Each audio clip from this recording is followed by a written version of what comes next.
ராதே ராதே ராம் ராம். நாரதர் பக்தி சூத்திரத்தை கொடுத்தவர்.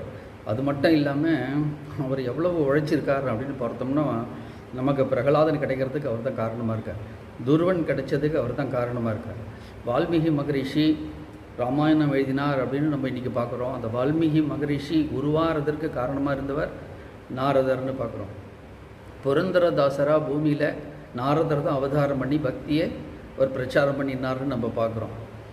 அது மட்டும் இல்லாமல் துஷ்டர்களாக இருந்தவர்களையும் நல்வழிப்படுத்துறதுக்கு அவர் எவ்வளோ முயற்சி பண்ணியிருக்கார். இப்போ ஜெயந்திரன் இருந்தான், அவன் சீதாம்மாக்கிட்டே அபச்சாரப்பட்டு அவன் எந்த லோகத்துக்கு போனாலும் அவனுக்கு யாரும் அபயம் கொடுக்காத காலத்தில் அவனுக்கு அனுக்கிரகம் பண்ணி அவனுக்கு பகவானை சரணாகதி பண்ணுறதுக்கு உபாயத்தை சொல்லி கொடுத்தவர் நாரதர்னு பார்க்குறோம்.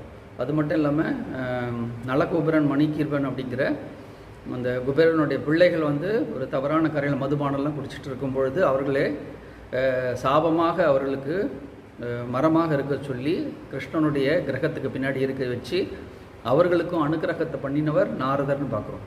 ஆக நாரதர் அப்படின்னா எப்படி எடுத்துக்கணுன்னா, குரு இல்லாமல் கோவிந்தன் நிச்சயமாக இல்லை. அதனால் கண்டிப்பாக ஒவ்வொருவருக்கும் குரு வேணும். ரொம்ப சீரியஸாக யோசிச்சு பாருங்கள்.